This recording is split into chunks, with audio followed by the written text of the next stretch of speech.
And we're back with the LMS show. Young gentleman wrote 2 books, Sheltered, and it seemed like back in the saddle again, Sheltered again. Ladies and gentlemen, let's give it up for Mr. Parks. Give him a big hand. Okay.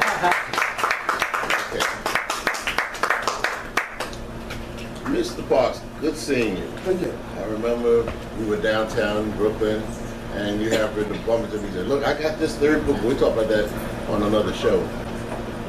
Shelter again. You know, we got a lot of responses from this. You know, off the YouTube, and especially the interview with your sons. I think that was the hit. My 3 sons. Yeah, well, they don't make shows like that no more, do they? No. Out the door. Okay. The shelter system. I've seen people, you know, you see going into the shelter. People go into the shelter system for a variety of reasons.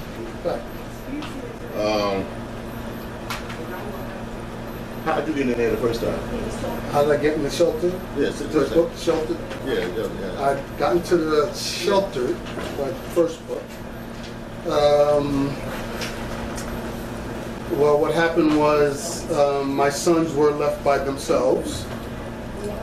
I was on my job one day. I had a phone call saying that my sons were by themselves. So I rushed off the job to find my boys. At the time, they were 6 months, 2 years old, and 3 years old. So I'm not going to get deeply into it. No, you're not. Right. So I wound up receiving my sons, and I moved in with my mother and my grandmother. It's like, you know, they were like Yoda. You know, they taught me the basics of taking care of children. Otherwise, my kids would be dead right now if I didn't learn anything. And the house was sold, to make things briefly. And I found myself in a shelter with my 3 babies. Okay. That's the first time. How did you get out the first time? How did I get out the first time? Yeah. I was in a shelter for 2.5 years. And the government finally said it was time for me to leave. So I received my papers, and I received the okay, and I went around and I started searching for an apartment. I found an apartment in the Bronx, and moved in the Bronx near Yankee Stadium. Okay. And I was there for 2 years, and then I moved to Queens. Okay, that's one. Shelter. As the old Gene Autry song goes, back in the saddle again. What happened the second time? Okay, so I moved to the Bronx, and that's when Sheltered Again came about. I was in the Bronx for 2 years. I met a young lady. She moved with me. When I moved to Queens, left the Bronx, moved to Queens. Been in Queens for about 5 years. What happened was things didn't work out with me and the young lady. We were together for 5 years. That's a question. I want to get personal with you. Was it her house or your house? My house. Oh. My house. So, okay. Because I was on Section 8, so I was allowed to move. Okay. So she moved in with me. We were together for 5 years. What happened was she was paying some of the bills. She was paying the food. She was paying for the gas and the lights and stuff like that, etc. Whatever other bills there were. And I was just strictly rent. So when things didn't work out, guess what happened? What? I had to pay all the bills. You had to pay the bills? And that was out of my budget. So I started to fall behind in my rent. And me and the landlord, you know, wasn't getting along after that, you know. No, they don't get along. They don't care. You're not going to get along with the landlord. You're not paying your rent. He don't care what it is. That's right. That's right. He pay that rent. He said he wants the money. I remember one time the landlord my son said, "Well, you complaining about him. How about does he pay his rent?" "Oh yes. You know, he did a fast. Yes, yes, yes, yes. Oh, because you got to have some place to stay. Absolutely. You know, three things I always say to survive. You know, three things. Well, I'm trying to. You got money. You got to eat. You got to eat something. Got to sleep somewhere, right? And well, women. Those three things. If you don't have those three things, you can forget it. Well, you know what? We need our women, because if you don't have your woman, you're not going to get far. No, I'm saying this. As far as no, I mean that nobody's not gonna sit back here and go for some broke man. Not for so long. Not for so long. Not for so long. If they're smart. Right. Not. If he's not trying, then he got it. Right. So what happened was I want to ask you. Look, let me ask you a question here. Okay. No, you can go on YouTube and ask William off all you want. Put a camera in something. I want to know how long did you put this? How long in the first book? How long did you put this together?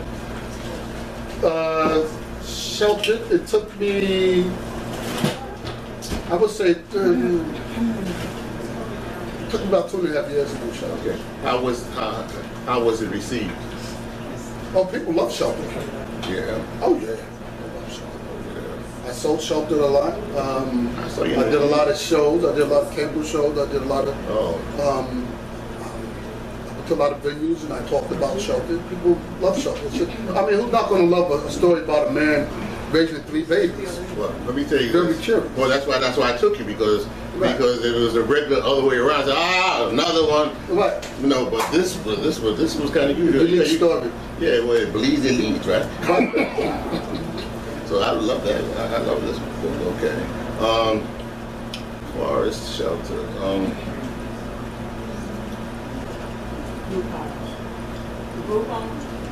Let's see. How did your son receive this all these many times? You know, like they were going back and forth, back and forth. Oh, it wasn't cool for them. It wasn't cool. You mean the combination of both books? Yeah, the combination. Oh, well, it wasn't cool for them because it was very traumatic for them to be in there with other kids that have problems themselves. You know, coming from broken homes. But you went mothers stressed out, yelling and screaming at you went to a family. You went to a family because there's different shelter setups, right? Like some for women, right? And then they have for people with families, right? And some for men. I know there's a guy that hang around the train station and asks me, "Do I have a dime or a dollar?" Right. And it seems like what he said that they don't feed them there. Is that true? No, he chose to. We talked about that. He chose not to go back to the shelter because they feed you at shelters. Maybe at that particular shelter, every shelter is different. Yeah, well, so maybe at that particular shelter, men's shelter, he wasn't getting fed properly, but I'm sure they were feeding him. But they don't feed you healthy foods. So he probably wasn't receiving the fact that it wasn't communicating with his Let me sister. tell you this because we're going to have a watch. He was kind of particular what he ate. Right. Well, the first time I told him, I said, well, I said, well, why don't you just come on down here and go to one of the fried chicken joints. I don't eat that. You don't eat that. You up here, you can't be choosy. You're going to sit back here and you hungry. Right. So, he was I remember, I think Orlando brother knows this, this guy.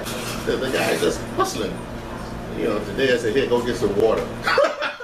You dehydrate. I won't see you when I come back home, you dehydrate. But also, too, do they have assignments like he told me one case he went to South Carolina. They put him on the bus and sent him to South Carolina. A whole bunch. They'll do that. Yeah. And that's why I didn't want to reduce and give him some of the second time. What was it? Did he tell you they found family over there? No. The city just put him on a bus and They'll do that. They'll do that. They'll transfer you. Take you down south, and then they brought him back, and he asked me. I said,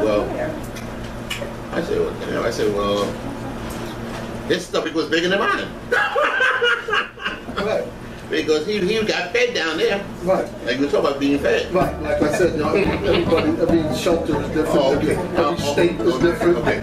On that note, we would like to thank you very much for joining me on the LMS show, and Give Mr. Parks a big hand. Hand goes right now.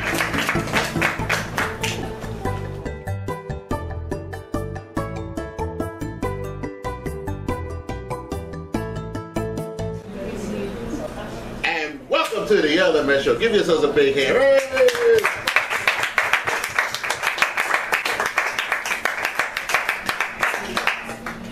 What we're going to do is that he's going to talk about this more in length at another day. Get the book. It's over the house. I'm going to get the book, and I want to read this book.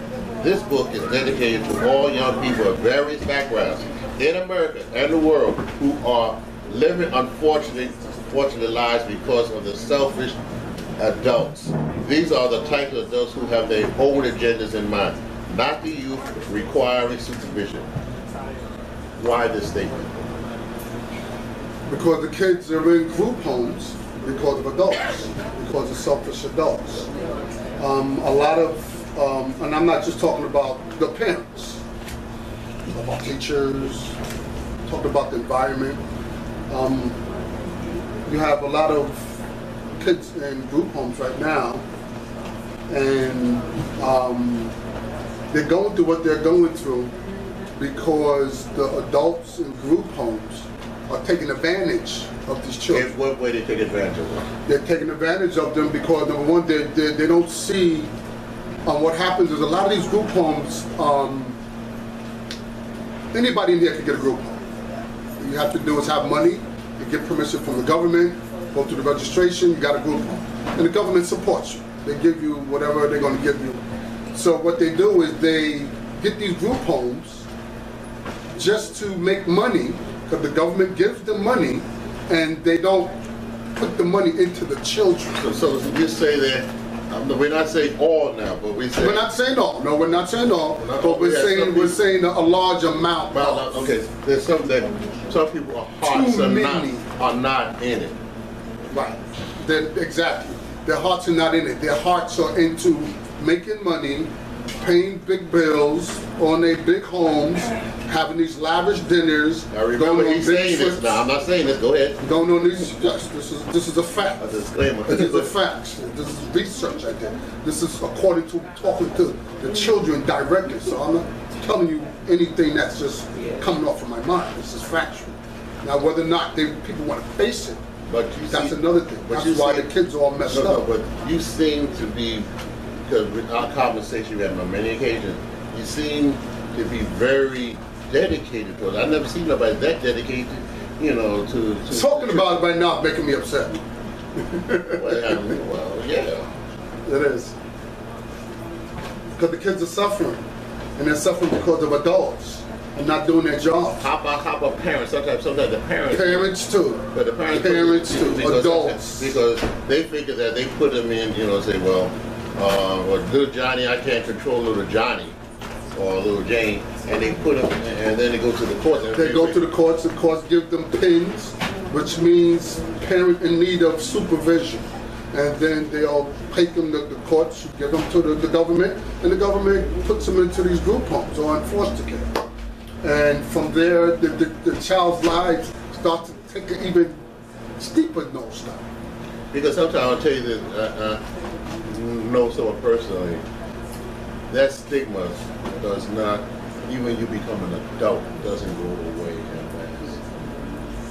What do you mean? I mean the problem that the kids have? Yeah, I mean what people have to go through. Right. It doesn't go, you may go out of your mind for a moment, but it doesn't really go out of your mind because it looks like you've been, been pounced around from place to place to place to place. Yeah. And, I remember there was a gentleman, went to my church. Every year he had a new Cadillac. And he got a new Cadillac every year with the little kids. And every year he got a new Cadillac, he changed off the kids, got another new set of kids. But he was not got no teenage kid. Little Johnny telling him what to do, calling the shots. Yeah, it's all about making money and offer the children, and surviving off of the children. How long did it take to put this together? Group home took me about 8 years to buy group home. But that's because I took the break from group home and I wrote another book, which is Sheltered Again. Okay. And then I came back to group home. So how is this doing? That just came out, so I haven't had a chance to really get out there. Oh, okay. That's a new book. Okay. That's a brand new book. These other two books are quite well too, right? Yeah, yes. No, especially Sheltered. Sheltered is doing. Matter of fact, Sheltered Again right now. I have 4 movie companies that are interested in Sheltered Again, so they're looking over Sheltered Again right now. So it's a good opportunity that you might see that in the movie theater. Yeah. Sheltered. At a theater near it's a hot book. All my books are hot. I write from the heart, and I write about reality. I see that. I write about things that people need to know. You're very dedicated, and also too, especially with your sons, you know, because a lot of, well, I'm not saying, well, we have an inside joke, and it states that when I come around to Mother's Day, when I go home in the nighttime, I can't walk through the street, people got stuff all over the place. Mother, I have nothing against Mother's Day. But Father's, and you go to a restaurant, every restaurant, even a restaurant probably used to be next door, they're probably booked up for Mother's Day. Everybody and his brother taking Mom out to dinner, you know. But, you got to agree with me on this.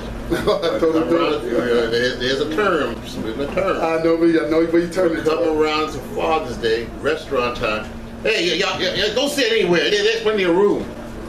And, you know, but now they're trying to boost it up a little bit because, you know, there again, the profit motive. They don't care about daddy-o. You agree? Everything's about money. Everything's about money. Fathers don't get the recognition that mothers get. And that's probably one of the reasons why we're in the condition that we're in. And don't get me wrong, mothers are number one. They're number but one. you have to, I mean, obviously, as we can see, you have to give daddy his props. You know, and the reason why daddy's not, the things are going the way they probably are, because fathers don't probably feel recognized. Well, don't you? Well, that's for another show, but they should work together, right? Of course. Okay, I had a show. It's a balance. Two gentlemen. It was at the same, in fact, and they were talking about a mother and a father. And I mean, Johnny stressed that more than anything else, a mother and a father, because they both play a part. You know, and especially, you know, they play a very special part.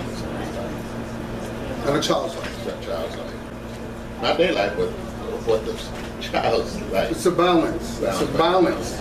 It's a balance. You can't have, I mean, raising my three sons, I always needed a woman in my life, raising my 3 sons, because I knew I was a hard father, and I demanded things, and that's not good always. You demand a lot of things here. I demanded things. I demanded you do good in school. I demanded that you come home and you keep my house clean, because when my lady come over, I don't want her coming over to know. I demanded things, and to an extent that's not good for the children. So they need that balance. When mommy will come over and say, oh, don't talk to my son like that. They need the balance. So that's why I always felt I needed a woman in my life, not just for my sexual gratifications and needs, but we'll be talking about it later on. Go ahead. keeping it 100, okay? Right. But because I felt my kids needed. No, I agree. My kids needed that woman there to give them that TLC that they weren't getting 100% from their mother. But I agree. It has to be a balance. Right. Because a young lady and a boy need their dad, they need their mom. Because, you know, everybody, you know, it's just like, I think about that family reunion song the OJ's had, you know. Family reunion. You're gonna make me pay copyright, make me pay fees. But on that note, I'd like to thank you so much, okay? And I want you to read the book, and then we could really have a real discussion, I'll tell you that. Right. Okay. Ladies and gentlemen, if he's not getting his props nowhere else, and we have our times too. Orlando, you ain't got the trademark on that. We have our times, but he's a very sincere man.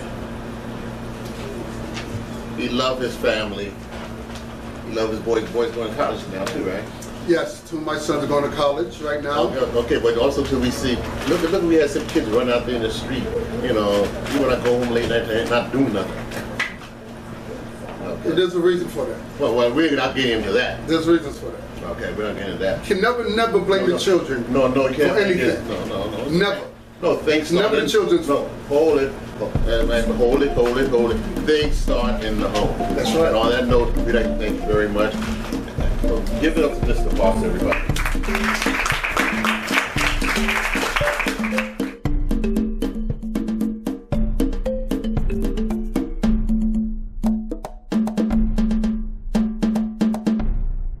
I have a young lady here. You have a business. What's your name?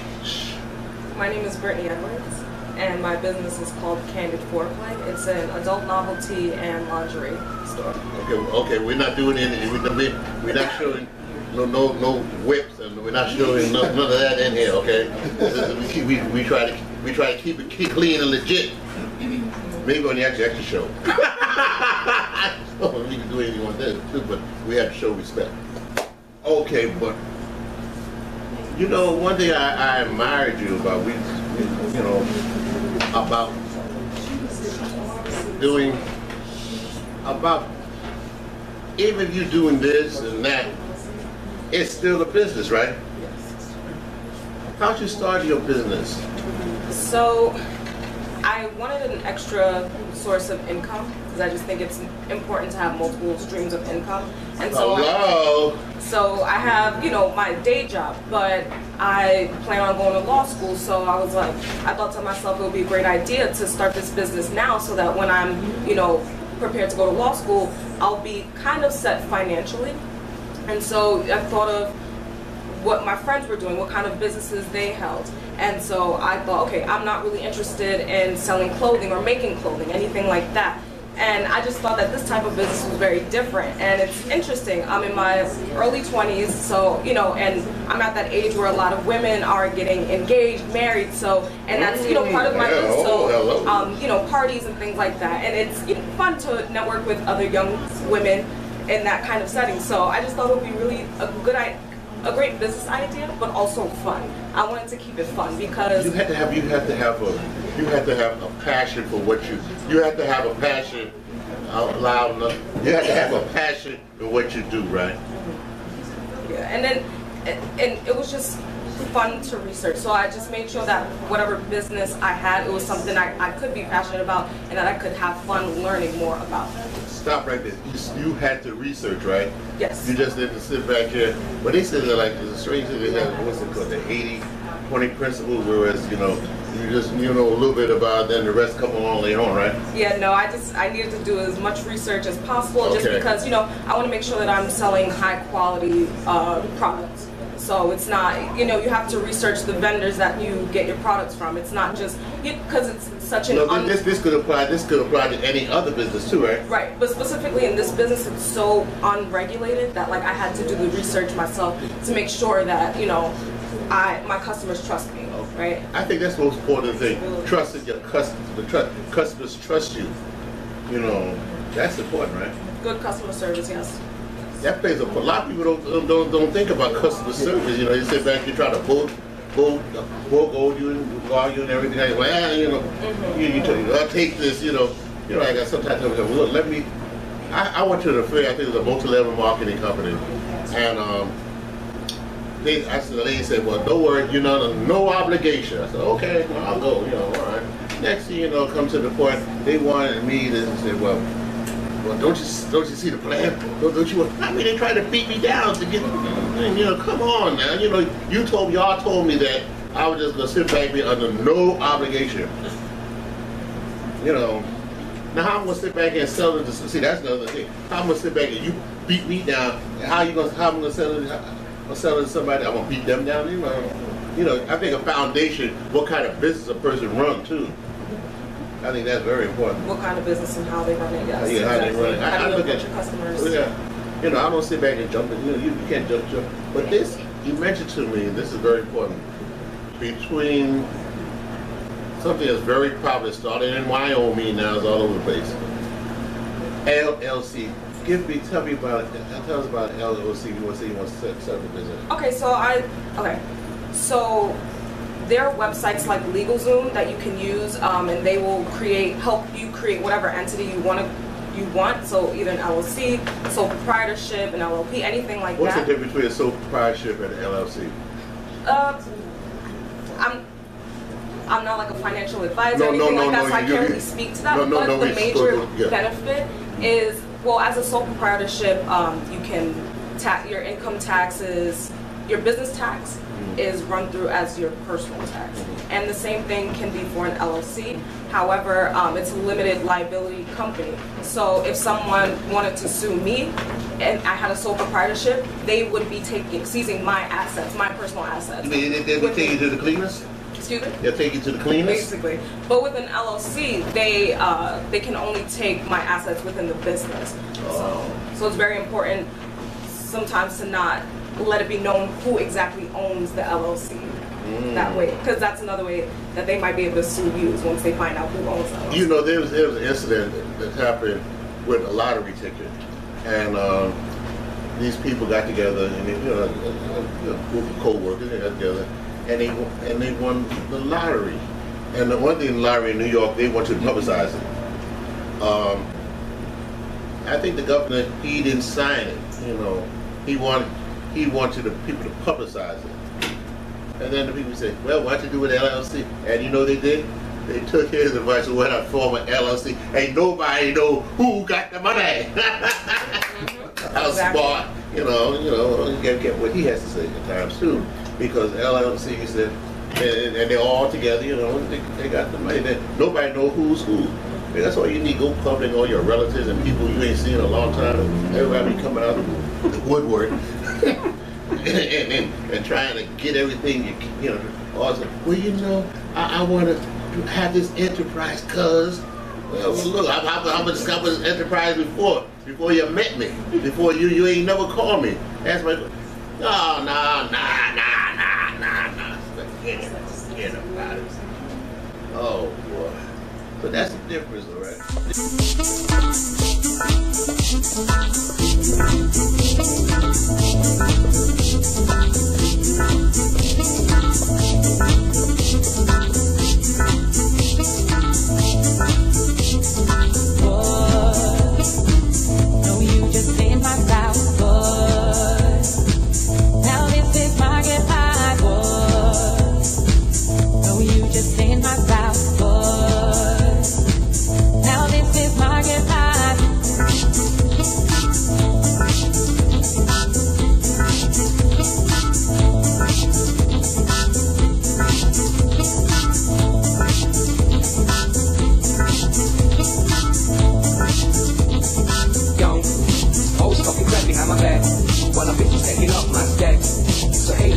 Carry on, haters carry on, haters carry fresh, so clean as some y'all never seen. Puts it down that look so mean in them jeans, and I'm good with the flow, spit fire on the mic.